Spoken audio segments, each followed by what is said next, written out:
Et j'ai inventé un personnage pour ma fille quand elle avait 7 ans à peu près et qu'elle adorait me ramasser des cailloux.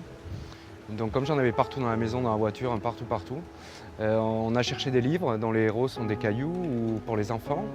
Rien n'existait de vraiment adapté. Et donc j'ai décidé de créer ce personnage de Chouchou le petit caillou. Parce qu'en fait, quand on parle des cailloux, on parle forcément de l'eau, de par l'érosion, de par la vie, le cycle. On parle souvent du cycle de l'eau, mais on oublie aussi le cycle des pierres. Donc ça me permet de sensibiliser les enfants à l'eau, évidemment à la pollution, puisque n'importe quel déchet en rivière ou en fleuve finit forcément en mer. Le parc aux merveilles, c'est l'avant-dernier. En fait, le dernier qui est paru, c'est Chouchou le petit caillou et le sanctuaire marin. Donc là, on est carrément dans les profondeurs sous-marines. On part en Corse, on part à Porquerolles, on part sur l'île d'Elbe. On part dans une zone protégée qui s'appelle le sanctuaire Pélagos. Et là, c'est la suite du parc aux merveilles. C'est-à-dire que les enfants voient l'aventure, mais en fait, derrière, il y a une vérité. Tout est toujours vérifié par des géologues, par des scientifiques. J'ai beaucoup de partenaires comme des parcs nationaux par rapport justement au côté pédagogique des livres.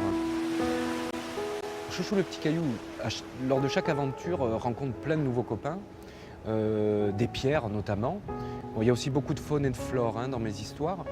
Mais par exemple, ces deux petites pierres, ce sont deux granites roses. L'un est du Var, l'autre, sa cousine, est de Corse, Granita. Et ils ne se sont pas vus finalement depuis 25 millions d'années, depuis l'époque où la Corse a dérivé. Voilà. Et là, grâce à Chouchou et sur le dos des baleines, ils vont pouvoir aller jusqu'en Corse.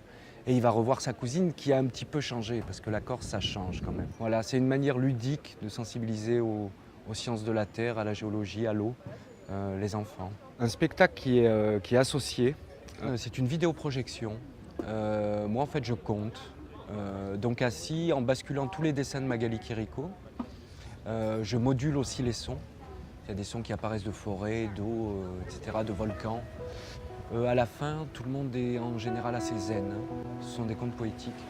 Et il y a toujours un sens un petit peu aigu de soit l'environnement, soit l'humanité. Mais voilà, je pense qu'il faut... on a tous quelque chose qui brille au fond de nous. Ça peut être que du bonheur, voilà, tout dépend comment on voit les choses.